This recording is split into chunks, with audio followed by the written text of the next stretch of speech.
सियावर राम जय जय राम, मेरे प्रभु राम जय जय राम। जय मंगल भवन अमंगल हारी, द्रवौ सो दशरथ अजिर बिहारी। दीन दयाल विरुद्ध संहारी, हरहु नाथ मम संकट भारी। श्री सीता जी ने जगत को स्त्री धर्म समझाया है। श्री सीता जी में सारे सद्गुण एकत्रित हुए हैं। रामायण में लिखा है कि राम जी को कभी कभी क्रोध आ जाता है। राक्षसों के साथ राम जी युद्ध करते हैं, उस समय उनकी आंखें लाल हो जाती हैं, परंतु सीता माँ को जीवन में कभी भी क्रोध नहीं आया। श्री सीता जी जीवन में कभी भी ऊंचे स्वर से नहीं बोली। श्री सीता जी अतिशय मधुर बोलती हैं, उनको कर्कश बोलना आता ही नहीं है। तुम्हारे घर में कलह न हो, ऐसी इच्छा यदि रखते हो तो भले ही कुछ हो जाए, कभी ऊंचे स्वर में नहीं बोलना। कर्कश वाणी से कलह का जन्म होता है। क्रोध की बुरी उक्ति कर्कश वाणी है। कर्कश वाणी में से विवाद उठता है और वाद विवाद में फिर मारा मारी होती है। सब पापों की मूल वाणी है। शरीर में सब ठिकाने हाड़ है, किंतु जीभ में हड्डी नहीं होती। जीभ कहती तो लूली है, परंतु यह लूली अर्थात लंगड़ी तूफान बहुत करती है। आड़ी तिरछी बोल पड़ती है। इंद्रप्रस्थ में राजसूय यश के समय द्रौपदी ने अंधे का पुत्र अंधा कहकर दुर्योधन का अपमान किया था। उससे महाभारत के युद्ध का जन्म हुआ। श्री सीता जी जीवन में एक ही समय कर्कशवाणी बोली थी और उसी में से रामायण के अनेक करुण प्रसंग निकले।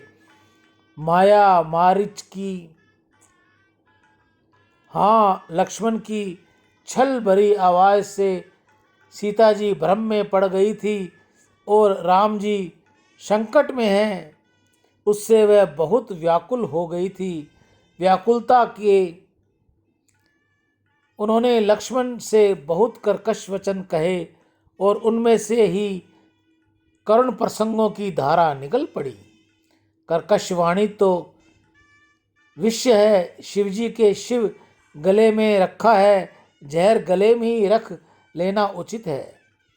उनको न बाहर आने दिया जाए और न पेट में उतरने दिया जाए। कोई कड़वा शब्द मुख से बाहर निकले मत और कोई कड़वा हट पेट में रखो नहीं।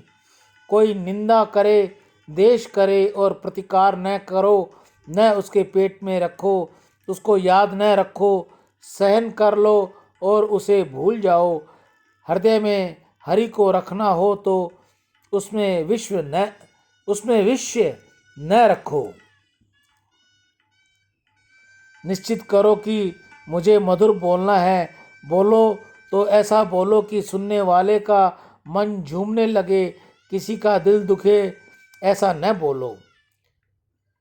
लकड़ी की मार भुलाई जा सकती है, परंतु शब्द की मार भूलती नहीं है। काम करते हुए किसी की भूल हो जाए तो मधुर वाणी से इशारा करो। वाणी मधुर होनी चाहिए, आनंद उपजे ऐसी होनी चाहिए। शब्द ब्राह्मण का स्वरूप है और सर्पकाल में मधुर बोलता है तो उसे रोग नहीं होता।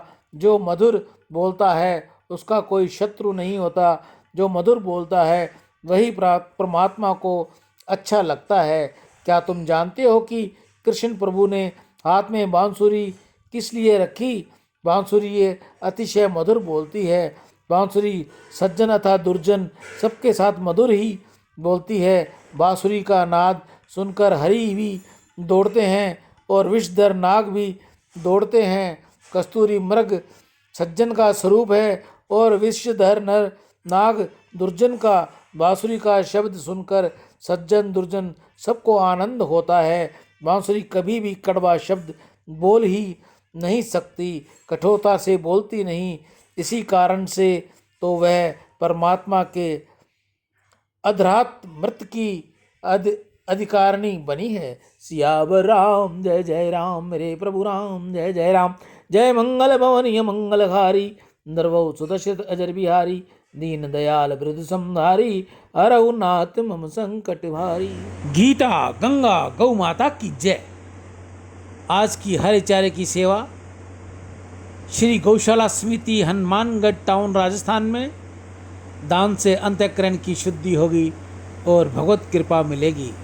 दान दाताओं में सत्यनारायण प्रहलाद दास काबरा, अलोका महाराष्ट्र, अकोला महाराष्ट्र। गिरधारी लाल अपने माता पिता स्वर्गीय श्रीमती सुरजी देवी, स्वर्गीय श्री अमरचंद पवार पाली की याद में गौ सेवा।